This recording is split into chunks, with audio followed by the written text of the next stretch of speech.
He gripped the microphone like it was a trophy, smiling wide as the guests leaned in, waiting for another of his charming speeches. The banquet hall shimmered with gold accents and laughter, a celebration in his honor of his success, his rise from nothing. I stood near the back, unnoticed the way I'd learned to be. He was thanking mentors, business partners, and even distant cousins. But then he paused, looked around. People think I got here with help, that I was carried. Let me be clear tonight. He raised his glass. I owe nothing to her. A wave of silence passed through the room. No one knew who he meant, but I did, because as he said it, he dangled the keys from his finger, the ones I gave him when he had nowhere to go. The keys to the apartment. I paid for the job referral I begged for. The meals I skipped just so he could keep the lights on. I had watched him grow, not from the sidelines, but from underneath, holding the weight of his pride on my back. And now, I was invisible. He didn't even glance my way. The pain wasn't loud. It was surgical, sharp, quiet, precise. I felt my chest tighten, not just with humiliation but with the recognition that he meant it, that somewhere along the way, he'd rewritten the story so well he believed it himself. I stood frozen, hands still clasped from clapping just moments earlier. Around me, the applause returned, but not for me. Never for me. And still I didn't leave. Not yet. I should have known better when he stopped calling after the lease transfer. At first it was subtle delayed replies, missed dinners vague. Excuses, he was always in a meeting or traveling for work. But I held on, told myself he was busy, told myself people grow apart when life accelerates. But the truth was simpler. I had served my purpose. I wasn't the girlfriend he bragged about at investor meetings. I was the one who held him together when he was broke, broken, and lost. I still remember the first night he stayed at my place. He was shivering from the rain, all his belongings stuffed in a gym bag, his pride barely intact. I made pasta with the last bit of what I had and gave him my blanket while I curled up with a hoodie. I won't forget this, he'd said, ever. But people forget. Or maybe they don't, they just choose new versions of the story that fit the image they're building. I wasn't part of his image now. My thrift store shoes and second shift schedule didn't fit the world he was performing for. And yet, I was the scaffolding beneath it all. I kept the apartment when he couldn't pay rent. I lied to my boss to get him an interview. I ate canned soup for weeks so he could look sharp at his first pitch. I wasn't asking for a parade, but a name job. One honest acknowledgement would have meant everything. Instead, he erased me with a toast, and the sound of people cheering for him burned worse than silence. I waited by the catering table, pretending to be interested in the petty fours, while every cell in my body screamed to leave. But I had brought him here. Not to this gala, but to this level, to this place where people called him sir and handed him awards. I wasn't just his +1. I was the bridge he crossed and then kicked aside. And yet, I stayed. Not because I wanted to be seen. That moment was long gone. I stayed because I needed to witness it fully, how far a person could go in pretending they built their empire alone. Someone handed me a program with his face on the cover. A visionary leader, it said. The irony made my throat tighten. I flipped through the pages, scanning the acknowledgements section. No mention, not even my initials. But there it was, his new girlfriend in the front row, an address I helped pick out during a window shopping trip when we couldn't afford socks. I recognized the necklace too. I sold my old guitar for it, his birthday gift 2 years ago. Now it was draped on someone else's collarbone, like it never mattered. I closed the booklet slowly. No tears, no scene. Just a slow exhale, like letting go of something that never belonged to me in the first place. The moment he said I owe nothing to her, I realized something important. I didn't owe anything to him either, not my pride. Not my silence, not my seat at that table, and I was done pretending I still did. The next morning, the headlines praised his humility. Self-made CEO thanks no one but himself. One article read almost proudly. I stared at the screen in disbelief, the words twisting deeper than any insult could. He had taken the truth and turned it into a performance, and now the world clapped along. But while they celebrated his independence, I remembered the late nights we spent on the apartment floor drafting ideas. I still had the coffee-stained sketches in a drawer, notes, written in both our handwriting. He was no lone genius. He was forged in the fire of our struggle, shaped by sacrifices he never mentioned, and lifted by hands he now refused to name. The betrayal wasn't just personal, it was historical. He had rewritten our past and published it without my consent. But worse than his lies was the ache I felt for believing in him for so long. I had convinced myself that if I just gave a little more, he'd finally see me. That someday I'd be more than a shadow in his spotlight. That the apartment keys, the meals, the sleepless nights would add up to something he couldn't ignore. I wasn't looking for credit, I was looking for connection, for acknowledgement that I mattered beyond my usefulness. But now, all I could see was the polished version of him, broadcast to a world that never knew my name. I had loved him through every version of himself. And now, in the version that left me behind, I had to learn how to love myself again without his eyes to validate my worth. I started boxing up the memories. Not the sentimental kind, those had already dissolved the night he held those keys like a trophy, but the practical ones, the receipts, the signed lease, the emails where I vouched for him, the utilities still in my name. I kept them not for revenge, but for remembrance. Evidence that I existed in the story he pretended to write alone. I didn't cry as I filed them. I didn't scream or smash picture frames. I just moved through the apartment like someone cataloging an old life that had outgrown its purpose. Every item had weight. The chipped mug he used every morning, the hoodie I wore when we stayed up troubleshooting designs. And then I found the first notebook we ever shared, our business journal. My ideas in blue ink, his in black. We had built everything on those pages. And still, not once had he mentioned that notebook in his interviews. He'd told the press that the concept came to him in a dream. I closed the journal carefully, suddenly aware that I had done something he never could.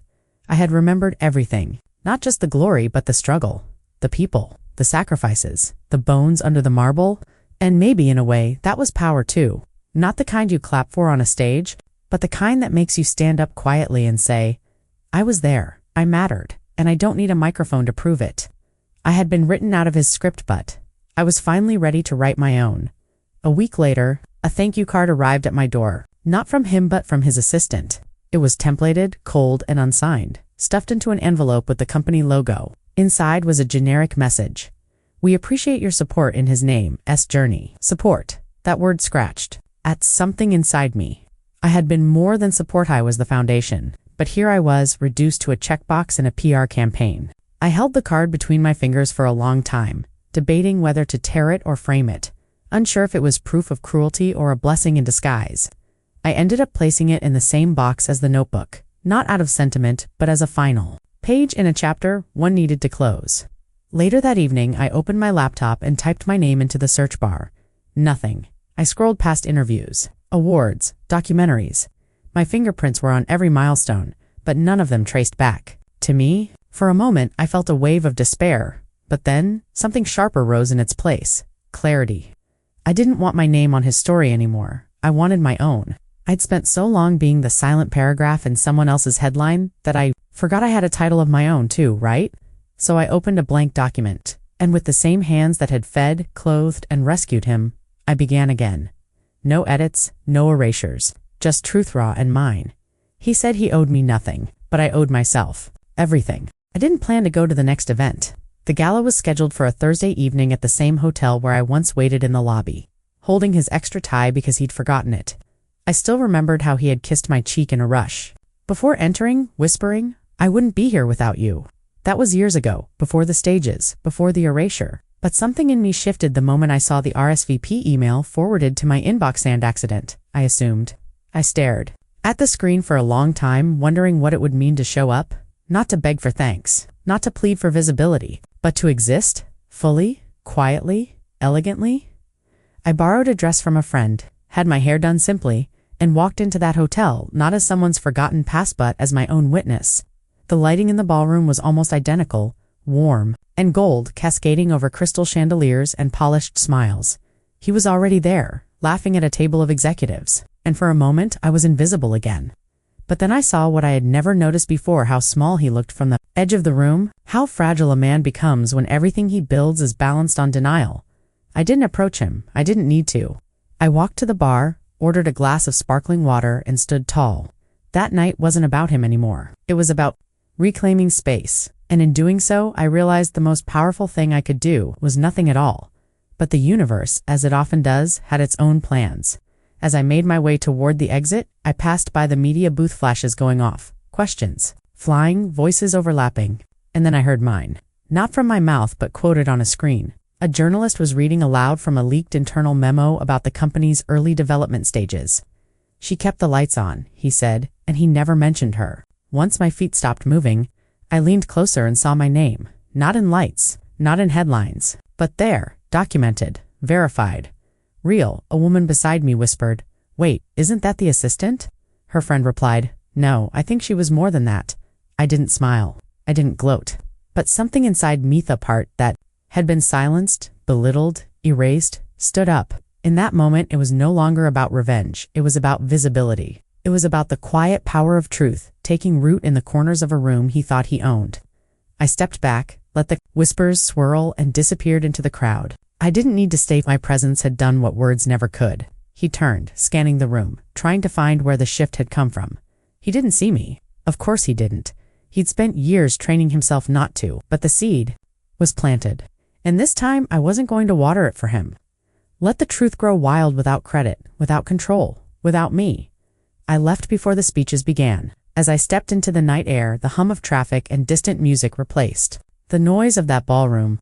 I walked down the street with my heels in hand, feeling the ache in my feet and the weight lifting from my chest. It wasn't dramatic. No tears, no final look over the shoulder. Just a quiet exhale, the kind that happens when you finally stop holding your breath. At home, I placed the heels by the door and sat by the window with a cup of tea. Across the room, the box of old receipts and notebooks still sat unopened. I didn't feel the urge to revisit it. I didn't need reminders anymore. The proof wasn't in paper, it was in the shift inside me. For the first time in years, I didn't feel small. I felt solid. I thought about how often I had begged the universe for acknowledgement, for justice, for one moment where he would say, she was there, she mattered. But now, I didn't need him to say it. I had already lived it. I had built the road he walked on, and now I was walking off of it barefoot, unburdened and free. Somewhere behind me, the lights still glowed, the music still played, the crowd still cheered for a man holding keys he didn't earn alone. But that story wasn't mine anymore. Mine was just beginning, quiet, steady, and written without apology. And this time, when the world asks who I am, I won't wait for someone else to answer. Days passed, then a week, then another. I didn't hear from him, not a message, not a call, not even a trace of curiosity about my sudden reappearance at the gala. And yet in the silence, I felt louder than I'd ever been. One morning, I received a request from a small business podcast. We'd love to hear your side of the story. I hesitated, fingers hovering over the keyboard. My story? I had been so used to being a footnote in someone else's narrative that I didn't know how to speak from the center. But something in me whispered, it's time, so I agreed. The interview wasn't glamorous. There were no bright lights, no designer gowns, no applause. Just a modest studio, a microphone, and a woman who looked me in the eyes and asked, what do you wish people knew? My voice trembled at first, but it didn't falter. I told her about the long nights, the unacknowledged labor, the emotional overdraft I'd sustained for years. I spoke about how love can sometimes blur into servitude, and how erasure isn't always loud, can come as silence, as a missing thank you, as a seat you're never offered. When the episode aired, I didn't expect much, but then the messages started. Quiet emails from women, some strangers, some former colleagues, all saying the same thing. I saw myself in you. And suddenly I realized something profound. Maybe I wasn't the only one written out. Maybe telling the truth wasn't just for MIT, it was for everyone who ever handed over their keys and watched someone else change the locks. The ripple was quiet but persistent. Within days, the episode had been shared by advocacy groups, bookmarked by journalists, whispered about in conference rooms where my name had once been erased. I didn't speak with bitterness. I spoke with memory, and perhaps that made it harder to dismiss. One afternoon, I received a forwarded invitation. His company had planned a private panel on integrity and innovation. His face was on the flyer, and at the bottom, in small print, was a list of contributors to be honored. My name wasn't there again, but something had shifted this time, not in them, but in me. I didn't cry, I didn't ache. I laughed, not cruelly, but softly, because I finally understood. Erasure says more about the one holding the pen than the one removed from the page. I posted a single line on my page that day. Some truths don't need applause, they just need air. And the comments flooded. In not likes, not claps, but connection. Real people, real stories. Women from different industries, backgrounds, generations, all echoing the same pain and the same quiet resilience. I was no longer just a character in a man's origin tale. I was a chapter in a collective memory, long buried, now surfacing with force. I didn't need to attend their panels. I didn't need their podiums. I had built a stage of my own, one carved from honesty, held up by every woman who had ever been called just the assistant, just the girlfriend, just the support. And finally, I had no need to prove otherwise. A few nights later, I received a message I didn't expect. Not from him, but from his new fiancée. Short, polite, strangely formal. I know we've never met, but I just wanted to say, I admire how you carry yourself. I've heard things, and I think you deserved better. I stared at the screen, unsure whether to laugh or cry. She didn't owe me anything, and yet her words sliced deeper than any public betrayal ever had. Not because they were cruel, but because they confirmed something I'd long suspected. He had rewritten the story even in private. To her, I was a cautionary tale, a phase he had outgrown, a shadow in the corner of his highlight reel. But I wasn't angry, just tired. Tired of being translated, reframed, diminished in rooms I no longer entered. I didn't reply. I didn't owe her that, or him, or anyone. I simply closed the message, turned off my phone, and sat by the window as rain began tapping against the glass. There, in the soft hush of night, I realized something liberating. Not every story demands closure from the one who hurt you. Sometimes the most powerful ending is the one you choose for yourself. The kind where you don't chase, don't explain, don't perform, you just continue, quietly, unapologetically. And maybe, if you're lucky, the world will catch up one day and realize what it lost when it mistook grace for weakness. But by then, you won't be waiting for recognition. You'll be living a life that no longer needs permission to be seen. The final moment came in a way I never could have scripted. A nonprofit I had supported quietly for years invited me to speak at their anniversary gala intimate event. Modest but genuine, filled with people who cared more about action than image. I almost declined. My voice still trembled when placed behind a microphone, but they insisted, saying, "You're part of our story too." And for once, that felt true. I stood in front of a room that didn't know about him or the headlines, or the whispers behind closed doors. They only knew what I had, given time, resources, ideas, presence. I shared my story, not as revenge, but as reminder of how invisible labor holds up entire worlds, of how many women had stitched dreams into the seams of someone else's success. Without ever being named, there was no spotlight, no paparazzi, just a quiet applause that felt warmer than any standing ovation ever could. As I stepped down, a young woman approached, notebook in hand, eyes wide. "I want to build something too," she said. "But how do you keep going when no one sees you?" I smiled, not because I had the perfect answer, but because I finally understood the question. I told her, "You keep going because you see you, and eventually that becomes enough." We hugged, brief but honest. And in that moment, I felt the weight I had carried for years lift, not because someone else held it, but because I had finally learned to put it down, gently, permanently. I returned home that night to find an envelope slipped through my door. Name, no return address, just my name in rushed handwriting. Inside, a photo. Us from the early days. Me in overalls, laughing mid-sentence, grease on my cheek. Him beside me, sleeves rolled, grinning like he still believed in something. On the back, a single sentence, "I wouldn't have made it without you." No signature, no apology. Just a trace of the truth he'd never dare say aloud. I stared at it for a while, not with bitterness, but with a quiet kind of peace. Maybe it was him, maybe it was someone else. It didn't matter. That moment, frozen in time, etched with a truth, too big to erase, was mine now. I placed the photo in a drawer, not out of nostalgia, but out of respect for the woman I used to be. She had fought for space in rooms that tried to shrink her. She had made magic from scraps. She had given too much, but she had also learned when to stop. That woman deserved to be remembered, not because of who she stood beside, but because of who she had become. And as I turned off the lights, I felt something settle inside me, a knowing that healing isn't always loud. Sometimes it's just the simple act of saying, "I was there, I mattered." And I don't need anyone's permission to say it again. I didn't frame the photo. I didn't burn it either. I let it rest in the drawer beside old sewing pins and faded post-it notes with dreams scribbled on them. It belonged there among the evidence of a woman who had once believed her value depended on being needed. Now, I understood better. There's a difference between being essential and being disposable. He had held the keys. He had held the microphone. He had stood beneath chandeliers and told the world he owed me nothing. And yet, that night, every guest left with party favors I had handmade, drank wine I had funded, and walked through doors I had opened. That contradiction no longer hurt, it just clarified. I was never invisible, I was erased, but only temporarily, because memory, true memory, has a way of resurfacing when least expected. In the way a new assistant questions why her name is missing from the credits. In the way a daughter asks, "Why don't they talk about you?" In the way a stranger finds your words and feels seen for the first time. I don't need revenge. I don't need the stage. I don't even need an apology. I've built something better. A life rooted in truth, in self-worth, in the quiet kind of dignity that doesn't beg to be acknowledged. And maybe, just maybe, the next time someone hears a man say, "I owe nothing to her," they'll look a little closer and see the woman behind the curtain, holding every thread. Would you have stayed quiet, or would you have signed the contract right in front of them too?